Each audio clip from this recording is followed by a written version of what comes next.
A gasolina e o diesel devem ficar mais baratos a partir de hoje nos postos de combustíveis de todo o país. A redução foi divulgada ontem após a Petrobras anunciar o fim da chamada paridade internacional e adotar uma nova política de preços. Mais informações agora chegando com a Amanda Oliveira. Começa a valer hoje a redução anunciada pela Petrobras de 44 centavos no litro do diesel e de 40 centavos no preço do litro da gasolina vendida para as distribuidoras. A estatal ainda anunciou a redução de 69 centavos no preço médio do GLP. O valor do diesel passa de R$ 3,46 para R$ 3,02 o litro. Já o da gasolina passa de R$ 3,18 para R$ 2,78 por litro. De acordo com o presidente da Petrobras, Jean Paul Prates, os reajustes vão continuar sendo feitos sem periodicidade definida. É bom enfatizar que quando eu digo referência, não é paridade de importação, é referência internacional. Portanto, isso significa que, evidentemente, quando o mercado lá fora estiver aquecido no petróleo e nos seus derivados, com preços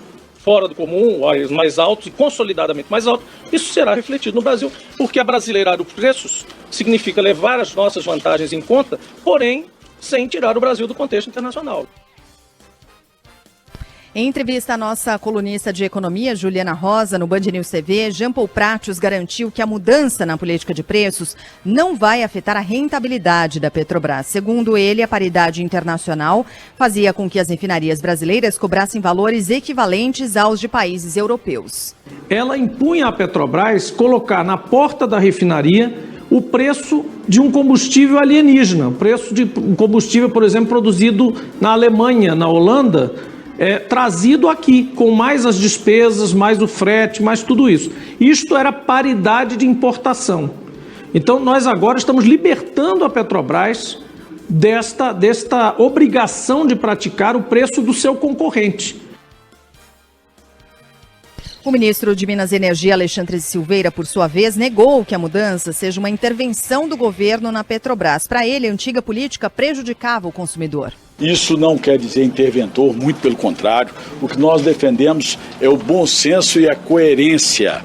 O que havia, na verdade, era uma política criminosa contra brasileiras e brasileiros. E até contra a Petrobras. Que amarrava a maior petroleira do Brasil a preços que não permitiam ela ter a sua política de competitividade conforme os seus custos e conforme o seu lucro natural de mercado. Bom, na avaliação do professor do Grupo de Economia da Energia da Universidade Federal Fluminense, Luciano Lozacan, apesar de o presidente da Petrobras falar em preços abrasileirados, os valores não devem se distanciar muito daqueles praticados no exterior. É uma questão um pouco semântica, né? Porque se a gente pensar em termos econômicos, né, o preço competitivo no mercado que é importador seriam de paridade, né? O preço de paridade internacional, o preço internacional é a referência de preços em mercados competitivos, né?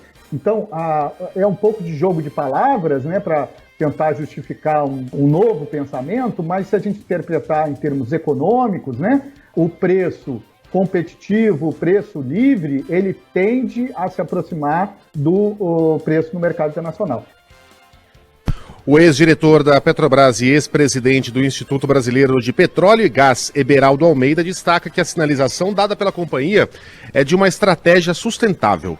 Você tem que manter preços competitivos, porque se o seu preço é maior do que o preço internacional, o importador vai trazer de lá e vai inundar o mercado e você vai perder mercado. Quando fala em rentabilidade de maneira sustentável, foi outro recado nessa nota da Petrobras, obviamente, você não pode praticar preços muito abaixo do mercado, que você compromete a sustentabilidade da empresa. A empresa tem que investir, ela tem que ter rentabilidade para investir e poder produzir mais, né, e gerar maior competição, né, que excedente de produto gera baixa de preço. Será possível que menos de 24 horas após o anúncio já tenha havido uma mudança real no preço nas bombas? E se houve, para cima ou para baixo? Se tem um cara que acompanha o tempo todo o valor dos combustíveis nos postos, é o nosso Lucas Josino, que está circulando por São Paulo. Luquinha, alguma mudança até agora? Bom dia. Tudo bem, Megali? Bom dia para você, Carla, Sheila, para todos os nossos ouvintes. A gente sabe que o caminho entre a refinaria, as distribuidoras e a bomba, quando o assunto é redução do preço, ele é muito mais longo quando é o contrário, né? Quando é um aumento no preço do litro da gasolina, do diesel, do etanol, seja qual for o combustível. A gente está rodando vários postos aqui em São Paulo e a gente percebeu que nenhum deles houve uma redução ainda significativa, como foi anunciado ontem pela Petrobras. Nesse posto aqui na Zona Leste, por exemplo, R$ 5,39 o litro da gasolina, R$ 5,67 o litro do diesel comum. Conversando com o gerente do posto e também com alguns outros motoristas, nesse posto, por exemplo, vão reduzir o preço só quando acabar o estoque que foi pago no preço antigo. E aí, quando o gerente pagar o novo preço, aí sim vai baixar para o consumidor. É o que tem acontecido também nos outros postos aqui da cidade de São Paulo e também na maioria do país. É importante deixar claro que essa notícia da redução do preço da Petrobras, essa notícia da Petrobras sobre a redução do preço, já está em poder das refinarias desde a meia-noite. Então, 40 centavos mais barato hoje nas distribuidoras no litro da gasolina, 44 centavos no litro do diesel e o gás de cozinha R$ 9,00 a menos no botijão de 13 quilos. Mas repetindo a informação, o caminho é mais longo da distribuidora para as bombas quando o assunto é redução do preço, viu, Megali? Isso é uma questão semântica, tá, Lucas Josina? Só uma questão semântica. E nem tão longo quando o assunto é aumento nos preços, né? Isso o nosso ouvinte sente na pele. Obrigado, Luquinha. Abraço para vocês, até mais. Deixa eu acionar aqui a redação da Band News FM, porque quando a gente aborda esse tema, né, preço de combustíveis, antes de chamar Brasília, não, vamos então para lá. Em Brasília, no mesmo dia em que a Petrobras anunciou a redução do preço dos combustíveis, houve aumento nas bombas. Sim, estamos falando de aumento. Ouvintes da Band News disseram, por exemplo, que em um posto estava vendendo gasolina a R$ 5,49 pela manhã, e por volta do meio-dia o valor já era outro, era R$ 5,79, 30 centavos de diferença. Vamos ver. O combustível que já estava lá debaixo do posto, já estava no tanque, já estava precificado, pago com nota fiscal. Por quê? Porque o que justifica esse aumento? Nada, né? Não tem o que explique. Vindo trabalhar, passando em frente aos postos de combustíveis da Petrobras, a gasolina estava R$ 5,49. Indo agora para o almoço, todos os postos da gasolina estavam R$ 5,79. Estranhamente, um aumento no intercídio de horário que a Petrobras anuncia redução de valores. Bom, por meio de nota, o Sim de Combustíveis disse que as mudanças aconteceram em micro-regiões, que provavelmente isso aconteceu por causa da competição de preços entre os postos. Isso é importante sempre ressaltar. O mercado é livre, né, para a marcação, colocação dos preços conforme a disputa ali. Os donos de postos, eles têm essa autonomia para modular os preços de acordo com o que eles consideram adequado. Agora, sempre que a gente aborda essa questão do preço dos combustíveis, os nossos ouvintes de todo o país escrevem, sobretudo de São Paulo, que é uma cidade onde há muita utilização, né, do transporte rodoviário. O Sandro Badaró está com a gente lá no estúdio da Band News FM em São Paulo e está de olho no nosso WhatsApp. A gente está sem acesso, viu, Sandro? Ao 999-592-100, DDD 11, que é o WhatsApp da Band News FM em São Paulo. E eu tenho certeza que aí, Sandro Badaró, muitas mensagens estão chegando neste exato momento. Bom dia. Bom dia, Carla. Muito bom dia a todos. Muitas mensagens. Você citou especificamente São Paulo, sem grandes mudanças, tá? Um ouvinte que falou em uma mudança de 10 centavos de redução num posto na Marginal do Tietê, uma das principais vias de São Paulo. Em alguns pontos do país, por exemplo, Lauro de Freitas, região metropolitana de Salvador, o Josias diz que já teve redução, também já teve ouvinte do Paraná falando em redução. O Brasília, a gente ouviu uma mensagem, já teve mais ouvinte falando, por enquanto, o único ponto do país que chegou falando isso, olha, aumentaram ontem, foi realmente de Brasília. Ouvinte de Salvador, essa aqui é a redução mais expressiva até aqui, 5,29 para 4,88. Vitória baixou 9 centavos, diz aqui o nosso ouvinte. No geral, que eu posso dizer, pelo menos, sensação dos nossos ouvintes, pouquíssimos pontos com redução de preços, mas em alguns lugares, chegou o ouvinte de São Paulo, aumentou 30 centavos ontem a gasolina. Não tem uma redução em todo o país, não é ainda um movimento generalizado, a gente tem que esperar ao longo do dia, mas o que mais chega, viu, Carla, são os ouvintes falando o seguinte: olha, se fosse aumento, o pessoal não ia esperar comprar o novo, já tinha elevado o preço, redução eles demoram. Essa é a sensação aqui dos nossos ouvintes. Ai, sensação baseada em realidade, que é sempre o que acontece. Toda vez é a mesma coisa. Quando é aumento, chega rapidinho na bomba. Quando é pra baixar, não chega rápido na bomba. O Megali... Opa! Bate! De certa maneira, chega. Com preço alto, chega mesmo. É só no nosso, né, Dirinho? Gente, o Megali tava perguntando para os ouvintes que estão aqui, né, pra gente sentir um pouco da temperatura. Temperatura a gente tá sentindo na nuca, mas na verdade com o sol batendo aqui. Mas para sentir um pouco dos preços, né? E aí, mas não tem nenhum ouvinte que tenha abastecido entre ontem e hoje, né? Nenhum de vocês abasteceu entre ontem e hoje pra gente sentir. São espertos, estão esperando bobo, aqui né? Baixar. Tá todo mundo comendo se abasteceu já tem uns dias. Pagou quanto? 5,27. É isso, é essa maravilha, Megali desce. Pega esse daqui também, ó. Vamos ver quanto... Mas é 5,27, né? E vamos ver quanto ele vai abastecer nos próximos dias. Como é que tá o preço aí quanto tempo chega? Eu abasteci hoje é quarta, abasteci na segunda-feira, 5,27, gasolina aditivada aqui em BH. Não tá tão ruim. Já deu uma olhadinha? Você teve alguma mudança ontem? Não, ainda não tive a oportunidade de ver depois desse anúncio, né? 5,27 na segunda-feira já estava um preço bom, porque já vinha uma caminhada de redução, né? Porque gasolina no início do ano estava quase 6 ou mais de R$6 e vem diminuindo. E eu abasteço só com aditivada. E tem realmente baixado de preço ao longo das últimas semanas. Esse é o Getúlio, nosso parceiro aqui da PUC. O Getúlio tá de crachá? Obrigado. Você tá indo para o trabalho? Sim, eu sou professor da PUC Minas. Estou aqui prestigiando esses 18 anos da Band News. Ontem o Murilo Rocha, a Luciana Viana e o Bruno Marum estiveram ontem à noite na PUC Minas São Gabriel, onde eu sou coordenador do curso de jornalismo, e eles prestigiaram lá o nosso evento, né? E nós estamos prestigiando o evento da Band News. Eu tenho a felicidade de ter participado da primeira equipe da Band News FM 18 anos atrás. Ai, que demais! No dia 20 de maio de 2005. Que bacana, Que legal! Olha, a história da Band News aqui, gente. Estamos fazendo direitinho aqui, Getúlio? Ah, com certeza, vocês arrasam. Você estava lá também, né, na época, 2005. Tava. Aquela primeira equipe, você, Eduardo Barão. Eu entrei com 1 mês e meio, mas como se fosse. Exatamente, daquele ano ali, 2005. Passou voando, né? Muito, passa muito. Ou seja, a Band News atingiu a maioridade, né? 18 anos. Eles crescem tão rápido, Sheila. Valeu, Getúlio. Obrigada, viu? Professor. Aliás, eu vi que chegou mais gente nesse meio tempo. Obrigada pela presença de todos vocês. É um prazer enorme. Um beijo grande. Depois a gente vai trocando uma ideia, vai conversando aí ao longo do jornal. Sejam todos muito bem-vindos, viu? Vamos seguir ainda falando de combustível. Tem as reações no mercado. Mercado financeiro, depois da mudança anunciada na política de preços, as ações da Petrobras fecharam um dia em alta de 2,5%. Durante o dia, os papéis chegaram a subir 5%.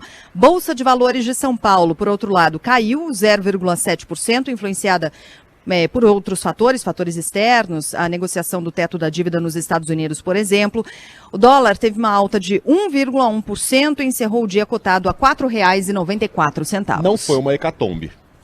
Não. A reação, né, das ações da Petrobras. Não, o que puxou o dólar para cima foram fatores externos, volatilidade da bolsa, mesma coisa, e as ações da Petrobras não desabaram, né? Então o mercado teve o entendimento de que a gente não está diante de uma intervenção direta na Petrobras, como a gente já viu em outros momentos que causaram consequências terríveis para a empresa e para a economia do país, menos mal. Então, foi um movimento suave até ontem no mercado brasileiro. Bom, vamos seguir com outros assuntos. Já já a gente volta a falar, né, sobre preço dos combustíveis, fiscalização do governo de redução no preço dos combustíveis, mas agora a gente vai para o Congresso Nacional, porque a Câmara pode votar hoje o requerimento de urgência para a tramitação da proposta da nova regra fiscal que vai substituir o teto de gastos. A expectativa do governo é que o texto do novo marco, que limita o crescimento das despesas, seja levado a plenário na semana que vem. Fala, João Pedro Melo.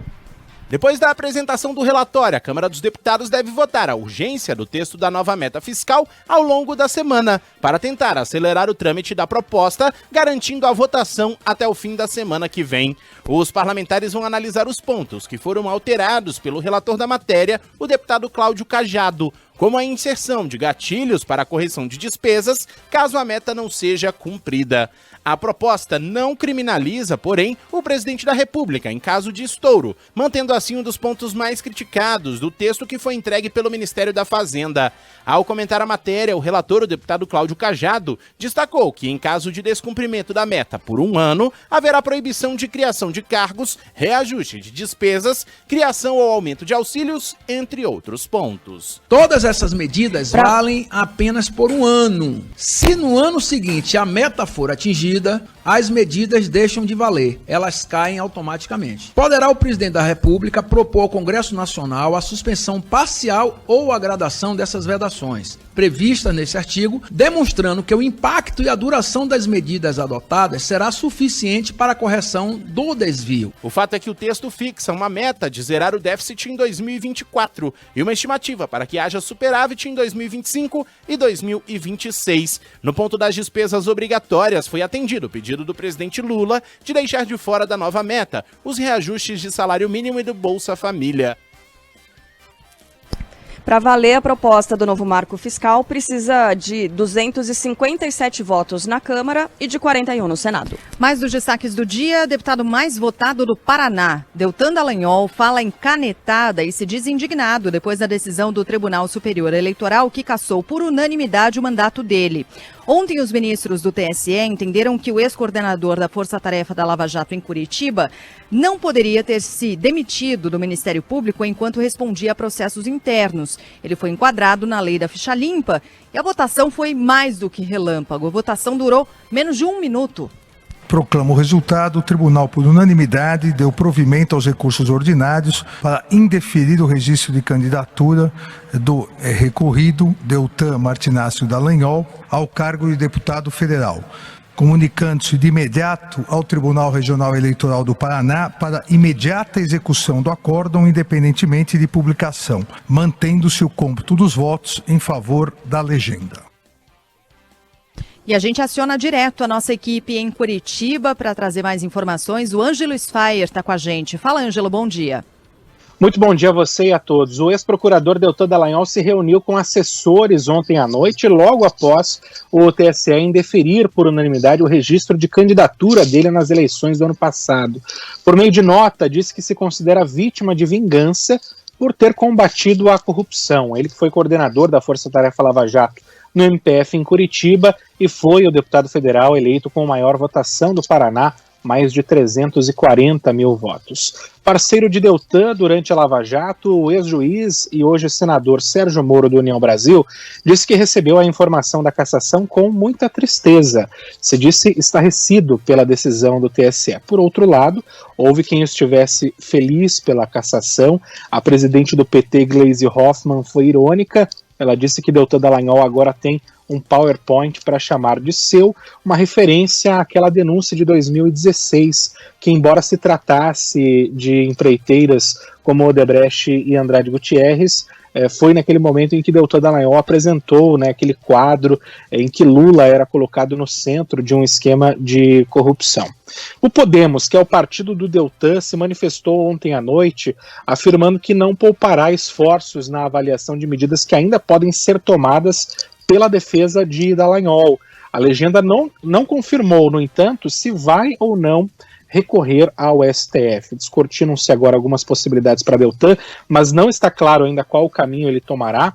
Nos últimos anos, o ex-procurador puxou a fila da corrente punitivista do direito, defendendo a ampliação da lei da ficha limpa e a execução da pena a partir da condenação em segunda instância. Com frequência também classificou tribunais superiores como espaços de impunidade e agora o STF, a quem ele fez críticas nos tempos de Lava Jato, é uma das opções. Sobre a vaga do Podemos na Câmara Federal, também não está claro quem assume a vaga no Congresso. Os votos de Deltan vão para o partido, como ouvimos o ministro Alexandre de Moraes falando nesse teaser, e o primeiro suplente é o Luiz Carlos Rauli, que não atingiu a cláusula de barreira. Se esse for o entendimento, essa vaga pode cair no colo do pastor Itamar Paim, que é do PL. Nós tentamos contato com o TRE, que é o Tribunal Regional Eleitoral, para entender tanto como se dará essa comunicação a Deltan e a substituição dessa vaga, como quem também assume essa vaga do Paraná na Câmara dos Deputados. Deixa eu perguntar, Ângelo, a gente está falando aqui de alguém que foi o deputado federal mais votado do estado, né? Não é um político obscuro que entrou, enfim, puxado pelos votos alheios, é alguém que realmente foi escolhido, né, pelo eleitor paranaense e que praticamente mal estreou na Câmara dos Deputados. Outros políticos, como... Estou citando, obviamente, Sérgio Moro aqui, né? Senador pelo estado do Paraná. Correm risco parecido ao de Deltan Dallagnol? Hoje nós não temos nenhum processo relevante movido contra políticos paranaenses no TSE, não há nenhuma situação ainda muito clara, né? Essa história do Deltan Dallagnol, ela vem se arrastando desde o ano passado, porque tanto o PMN quanto a Federação Brasil da Esperança, encabeçada pelo PT, também com o PCdoB e o PV, eles já, desde o ano passado, desde o período eleitoral, eles criticavam o fato de que Deltan Dallagnol deixou o Ministério Público com procedimentos ainda pendentes no CNMP. E eles entendiam que essa estratégia de Deltan foi justamente para evitar perder o cargo de procurador, o que o tornaria inelegível. Então não é uma história que começou nesse ano com a posse de Deltan, é algo que vem sendo discutido desde o período eleitoral, focado, nesse caso, no Deltan Dallagnol. Em outubro do ano passado, logo depois das eleições, o Tribunal Regional Eleitoral havia se debruçado sobre esse tema e deferido por unanimidade a candidatura de Deltan Dallagnol, e agora tivemos essa discussão em Brasília, porque tanto PMN quanto a Federação Brasil da Esperança recorreram, mas não temos aqui no Paraná, pelo menos, nenhuma situação parecida como essa. Bom, ontem, obrigado, Ângelo. Ontem, além do Sérgio Moro, outros políticos se manifestaram, incluindo ministros do governo. Flávio Dino, da Justiça, usou um texto da Bíblia e dedicou ao presidente Lula, que chegou a ser condenado e preso na Lava Jato. Aspas, bem-aventurados os que têm fome e sede de justiça, porque serão saciados.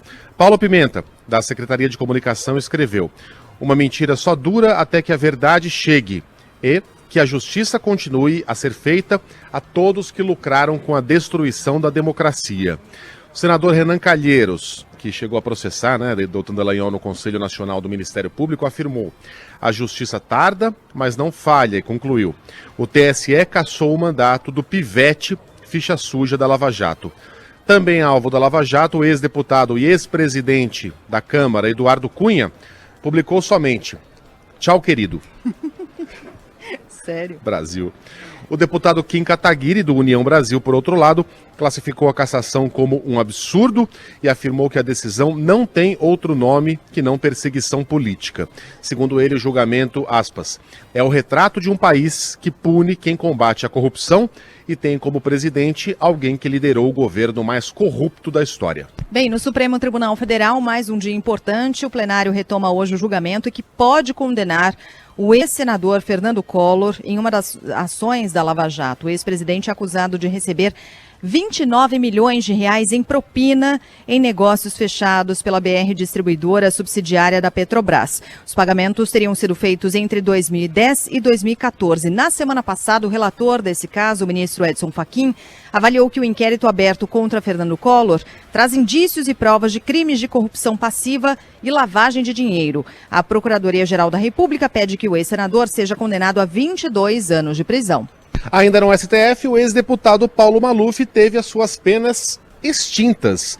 Maluf foi beneficiado pelo indulto natalino assinado por Jair Bolsonaro no fim do ano passado. Arthur Coelho. O ministro Edson Fachin do Supremo Tribunal Federal declara extintas as penas privativas de liberdade impostas ao ex-prefeito de São Paulo e ex-deputado Paulo Maluf em duas ações que corriam na corte. O magistrado considerou que por ter mais de 70 anos e ter cumprido mais de um terço das penas, que somadas superavam 10 anos de reclusão, Maluf atendeu às exigências do indulto editado pelo então presidente Jair Bolsonaro no fim do ano passado. O político de 93 anos de idade havia sido condenado por lavagem de dinheiro e falsidade ideológica para fins eleitorais. Paulo Maluf, no entanto, continua impossibilitado de exercer cargo ou função pública.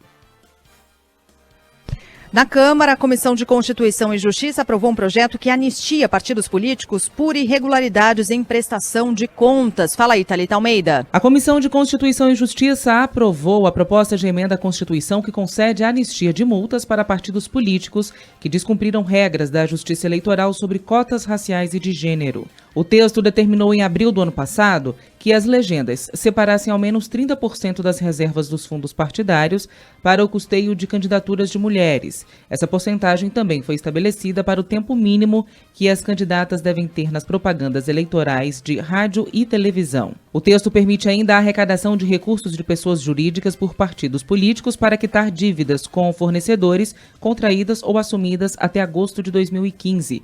Até esta data, os partidos podiam receber doações de empresas. Vamos falar do depoimento de Jair Bolsonaro à Polícia Federal? Vamos. Em depoimento à PF, o ex-presidente negou que tenha mandado inserir dados falsos do sistema do SUS para emitir os comprovantes de vacinação dele e da filha Laura. O ex-presidente disse não acreditar que o tenente-coronel Mauro Cid esteja envolvido no esquema, mas se o então ajudante de ordens fez algo, segundo Bolsonaro, foi a sua revelia. Márcio Rocha. Em meio às investigações sobre o cartão de vacinação e depois de ouvir Jair Bolsonaro, agora será a vez do ex-ajudante de ordens do ex-presidente, o tenente-coronel do Exército Mauro Cid, ser ouvido pela Polícia Federal.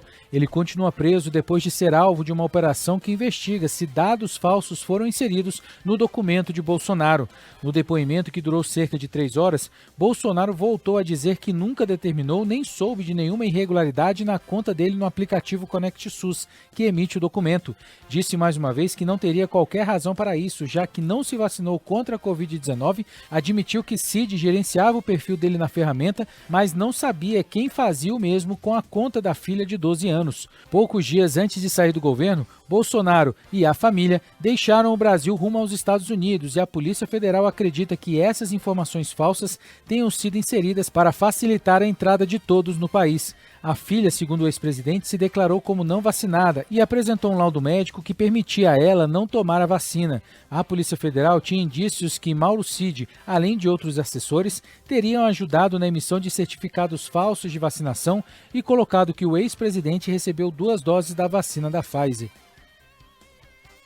Ontem eu li o depoimento inteiro, depois que a gente voltou do jantar.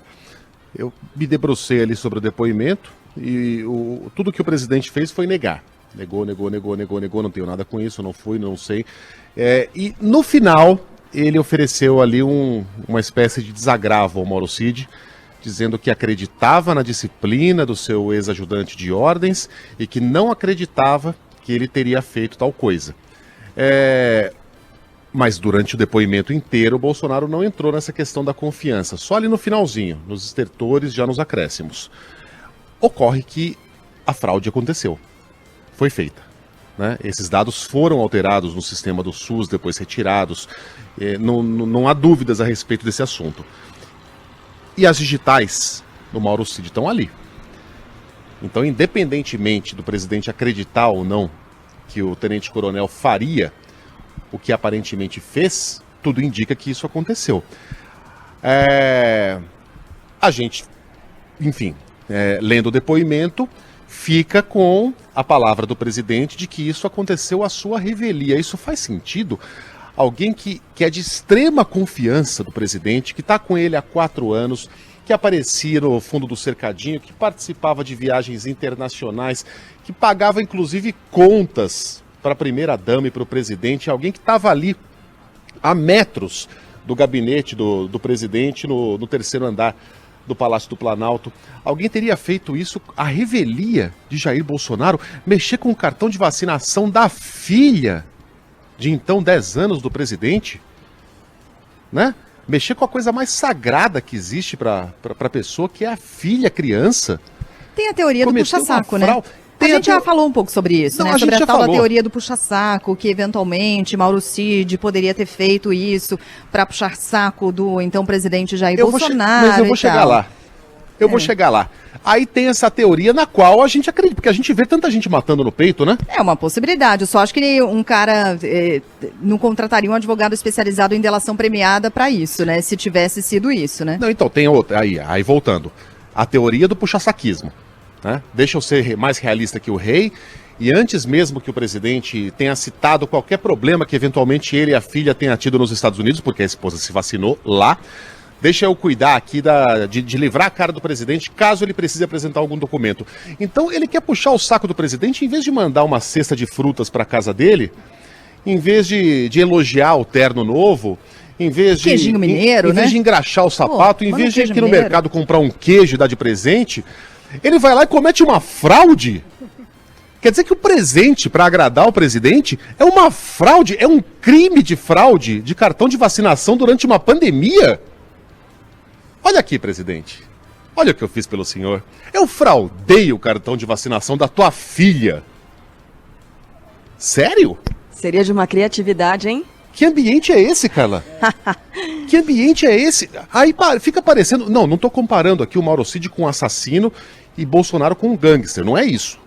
Mas fica parecendo aquele cara que quer puxar o saco do Don Corleone e leva a orelha do inimigo pra ele. Aqui, ó, matei o teu inimigo. Mas que ambiente é esse? Em que o cara, pra puxar o saco do chefe, vai lá e comete um crime? Dá pra acreditar nisso? O cara de extrema confiança do presidente que vai lá e mexe com joia, pega avião da FAB, paga a conta da primeira-dama. Enfim, o presidente não teve dúvidas. Colocou na lomba do Mauro Cid. Mauro Cid vai entubar? É o que saberemos no depoimento dele, que vai acontecer em breve. Seguimos aqui com mais destaques do dia. A Câmara de Caxias do Sul rejeita a cassação do vereador, lembra, que fez um discurso contra baianos mantidos em situação análoga à escravidão. Jean Costa tem os detalhes. As 4 denúncias contra o vereador Sandro Fantinel foram arquivadas pela Câmara de Vereadores de Caxias do Sul. 2 delas estão relacionadas às falas preconceituosas contra trabalhadores baianos resgatados em Bento Gonçalves e pediam a cassação do parlamentar. Eram necessários 16 votos favoráveis para cassar o mandato. No entanto, apenas 13 vereadores votaram pelo afastamento. As defensorias públicas do Rio Grande do Sul e da Bahia emitiram nota de repúdio ao arquivamento da denúncia contra Sandro Fantinel. Bom, vamos para o Rio de Janeiro agora porque tem uma outra história aqui e isso é de lascar também. Vai ser enterrada hoje a idosa que morreu ao cair de um ônibus no Rio de Janeiro. É uma tragédia, Mas o detalhe é esse aqui. O motorista não prestou socorro. Conta tudo, Priscila Xavier. A família da idosa cadeirante que morreu após cair de um ônibus em movimento no Caju, na zona portuária do Rio, diz que a empresa do coletivo não prestou socorro no momento do acidente. Bernadette Augusto dos Santos, de 82 anos, estava em um ônibus que faz o trajeto Caju-Candelária, no centro. A vítima voltava do almoço do Dia das Mães na feira de São Cristóvão com a filha. O veículo fez uma curva, a porta abriu e as duas caíram na pista. Elas foram levadas para o Hospital Municipal Souza Aguiar, no centro. A filha dela, Solange Pedro dos Santos, sofreu traumatismo craniano e já recebeu alta. Ademir dos Santos, outro filho da idosa, conta que a mãe foi resgatada por uma ambulância da Prefeitura de Niterói que passava pelo local. Ela estava solta, o cinto não estava funcionando, sequer deu auxílio.